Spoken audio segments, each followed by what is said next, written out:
بتعاني من السعال، بتعاني من ضيق النفس، بتعاني من الاحتقان في الانف، بفلفلايه واحده هنخلص على نقضي على البرد وعلى السعال وعلى الزكام. يلا نشوف الطريقه. يلا نبدأ بسم الله. معانا 4 فلفلات، هنشيل البذور منها بالطريقة دي يا بنات. طبعا فوائد الفلفل لا تعد ولا تحصى يا بنات، تكتبوا عنه كده. هنقطعه كده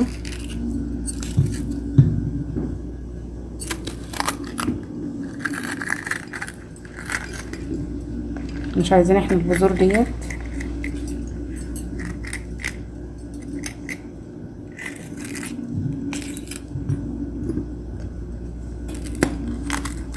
اي فلفل عندك، بس اهم حاجه يكون بارد ما يكونش حار،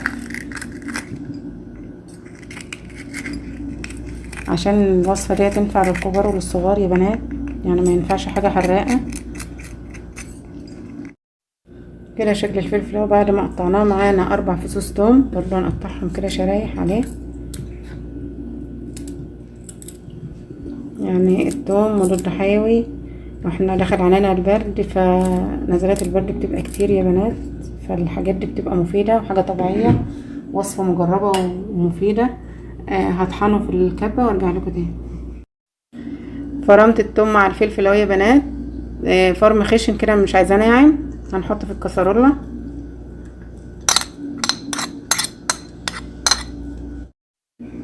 حطيناه اهوت يا بنات. هحط عليه نص فنجان زيت زيتون، بس يكون يفضل زيت الزيتون يكون اصلي يا بنات، كده معصور على البارد. نخلطه كده مع بعضه، وهنحطه على النار، نار هاديه يا بنات خالص، علشان الفلفل انا مش عايزاه يستوي، انا عايزاه بس استخلص منه كل المواد الفعاله اللي فيه هو والثوم. يلا تعالى نشوف هنعمل فيه ايه. حطيته على نار هاديه يا بنات لمده ربع ساعه على نار هاديه خالص، وغطى عليه وبعدين اوريه لكم. اهو شكله اهو يا بنات بعد مرور ربع ساعه بالشكل دوت. شوفوا الفلفل والثوم زي ما هو ما اتغيرش لونه. يلا مع بعض كده نشوف هنعمل ايه. هنحط يا بنات عليه معلقه كمون صغيره، احنا عارفين فوائد الكمون للبرد ونزلات البرد كده. وهنحط ربع معلقه ملح، مش هتبان يا بنات اهو. هنخلطه كويس كده مع بعض. نجيب المصفى بتاعتنا، نجيب بولة الشكل ده يا بنات، تنصفي كده.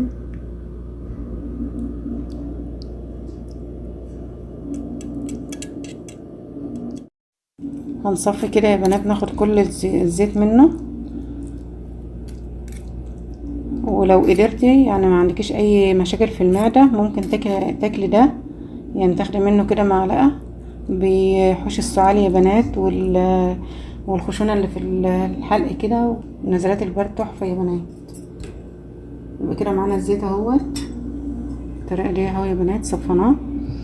طريقة الاستعمال: هتاخدي معلقة منه على الريق، معلقة كبيرة للكبار ومعلقة صغيرة للأطفال الصغيرين، ممكن تحطها لهم في معلقة عسل عشان مش هيقدروا ياخدوا الزيت كده، دوبها في معلقة عسل وتديها لهم.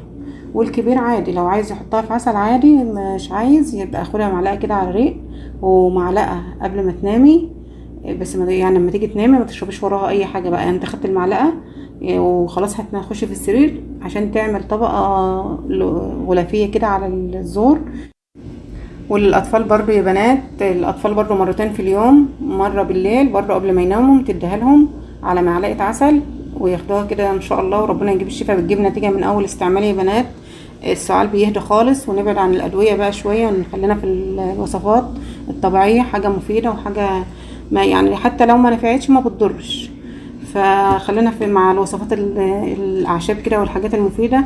وربنا يا رب يشفي كل عين وكل مريض. ودي كانت وصفتنا اليوم. لايك بقى وشير وسبسكرايب، واشوفكم في فيديو جديد، والسلام عليكم ورحمة الله وبركاته.